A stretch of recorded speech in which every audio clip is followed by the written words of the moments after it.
Boys and girls, Mark Sager with Sager Steam Clean, and I am trying to help with an older style chemical injection pump that has got a problem, and I'm going to just show you how to replace a spring in the bottom when it doesn't work anymore. Anyway, if you got a fresh water tank, make sure it's shut off this way.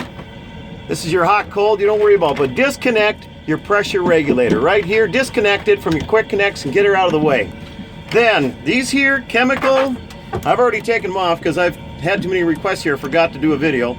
So this one would be on here for your chemical draw, and then on the back side you'd have another one over here. Well, I already took them off.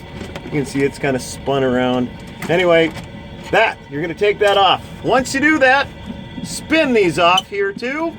Keep an eye on the arrow. That's the direction your chemical injection goes. Spin this off here too, because once you get that going, you're going to spin off this whole block. And we're just doing a spring replacement. Notice I just threw a crescent wrench on here quick.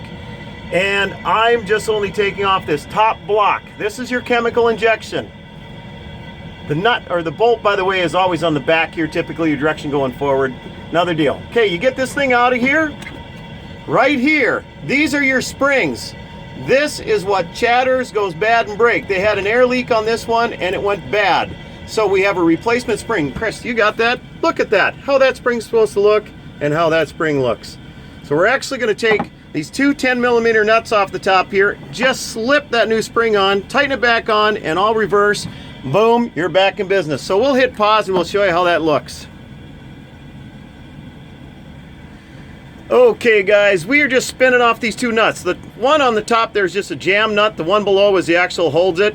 So we're just going to spin these off and lose it. In the bottom, we'll go get that in a little bit and take that off. And we'll toss it up there. Chris, I'm going to have you grab that for me with your extra hand. And look at this thing, how it comes apart, and it's going to be in chunks. I'll have you hold the bottom of that too. Christopher Jacobson is actually helping me. So there, that spring is in pieces. That is why your chemical injection does not work. It's because it's in pieces, and there's more pieces coming out of there. So you get all those pieces out of there. Look at what happens is it starts hammering and starts chattering, and away you go. So we've also done descaling here, just so you know. So there's junk in there. We'll fix it up. That's it. Put the new spring on top there, Chris. So that's all you do. You slip it on, and look at how much more taut and tension there is. So now we'll have to push down a little bit to get that jam nut on there. So we'll do that and we'll be back with you. All right. I don't know if you can see this, but there is a difference in this nut. There's a little bit of a crown on it. And sorry about not auto-focusing. And this here is the other non. So this little bit of a crown that goes on there, let's see if it'll autofocus. There we go, autofocus. Right, my apologies. We're doing this live and raw. That piece goes on the top there first. You should try to do this when we're doing and filming and trying to do it. So that's the first piece that goes on, so that crown sits in there. And we're going to tighten that down, then we're going to add this other wing nut. Yes, and we are not hand models here. But we are wrenchers tonight. So then once we get that down to position, about the position it was, we're going to get this other jam nut on top of there and jam the two together so it doesn't come apart. Go ahead, Christopher.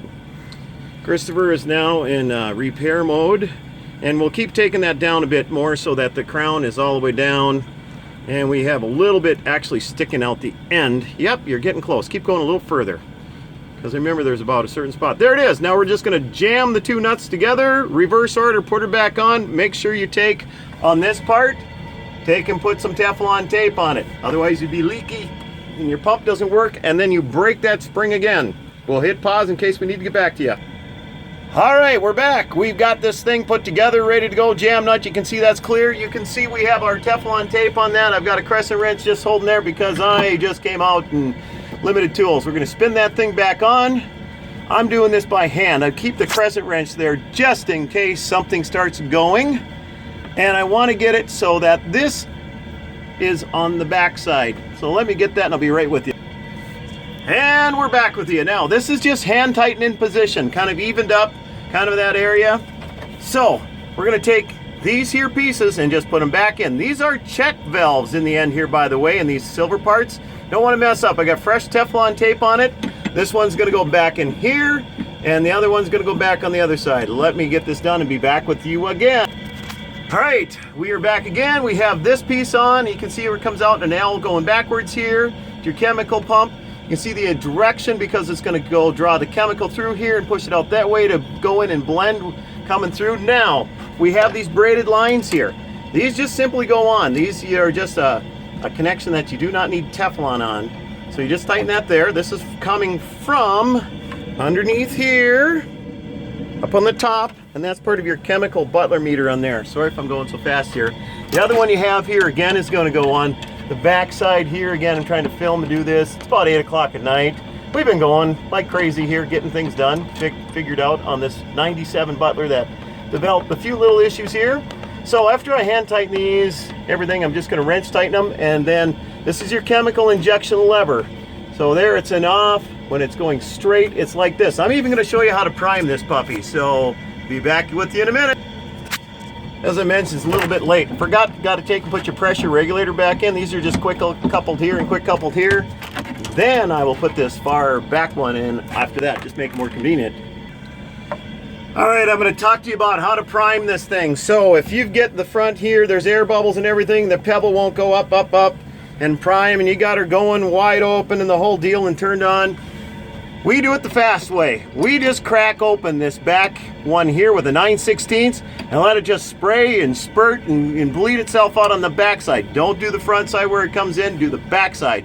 So before it gets noisy and we try doing that, that might be where we're gonna pull it from. So if it doesn't draw, and to prime this one, you might have to crack that one open. We'll be back with you. We'll see how this goes. We're almost ready to fire it up. All right, we got everything hooked up, got our Butler pressure gauge back on. Got our pressure regulator back on here. Right there, that's the shut off to my water tank. I'm gonna have to turn that back on so I can get water. I'm gonna do that. This here's your hot cold. You could have disturbed that. So over that direction is cutting it off, or totally adding cold water. This here, you cut it off, it cuts the cold water going in from the heat exchanger, keeps it hot. If you're doing it from the front panel here, you would have to open this to get water going through, of course. You're gonna do this priming with it just on idle. So here we go, we're just doing like that. Just on idle, engage the water pump. All right, now, hot water convenience. We'll do that, open her up a little bit, just to get water coming through. See it start pulling. Easier so it's not chatting away on your spring underneath there. So let's see what we get. We'll be back with you in a minute. We'll get her priming up, see what we have to do. All right, we're just in idle mode. We've got the hot water convenience going wide open. It's already drawing. Pulling the bubbles out. Better to do this in idle with this old style. Let it just idle itself out. Gonna adjust a little bit down here in the adjustment. Now it's still getting through. It's not drawing because it hasn't completely gone through all of this part. There's still air and bubbles in there. It's taking a little bit. There she's drawn. Remember what I said if we needed to? Let's crack this open. She's gonna start squirting junk and water and chemical everywhere. Just let it do it. See it pulling and drawing? It's gonna burp it out. Yeah, I know. Put a bucket or something down there. These things sink better days too. There, she's starting to draw really well. Tighten her down. All right, how are we doing on the front? Look at her bouncing. So she's pulling through. We might have to bleed a little more, but let's see what we can get. I'm shutting her down here. Steadying out. There she's going. So she's still burping it through. Just gonna give it a little time and adjust this down a little bit. We had it wide open. And we're gonna fire her up. Let's see, fire in the hole.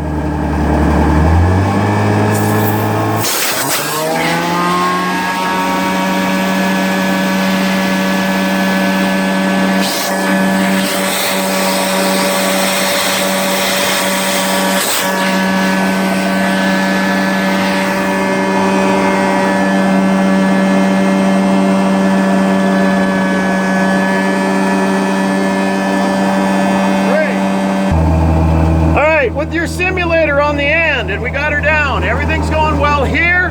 We're gonna just take and fire this up, and we're gonna go full bore again. Got to turn on the cap pump, and we'll get that thing going full speed. Could you go grab that for me there, Christopher? He's gonna fire it up.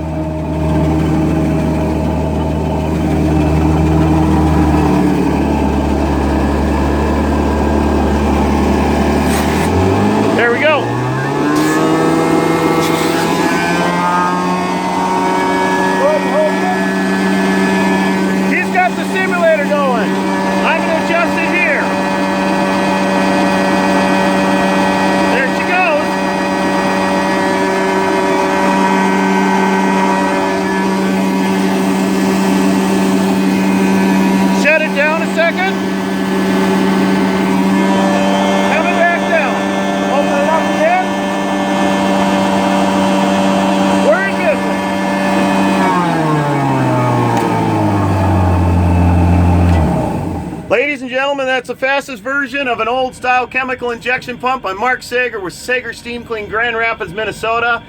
And Christopher Jacobson, how are you doing tonight, buddy? Well. We've had a heck of a day. Show them what that spring looks like one more time. That's what happens. Show them the bag of springs you've got from Butler, these stainless springs. How many springs do you think you have in there? Yeah, a number of them. Here's the deal. If you run this chemical injection dry, it will break those springs on the old style. The new style are more forgiving. Again, you have more questions, give me a shout. Thank you so very much. It's time for a beer and a burger, and I'm going home. I got a 3-hour drive, baby.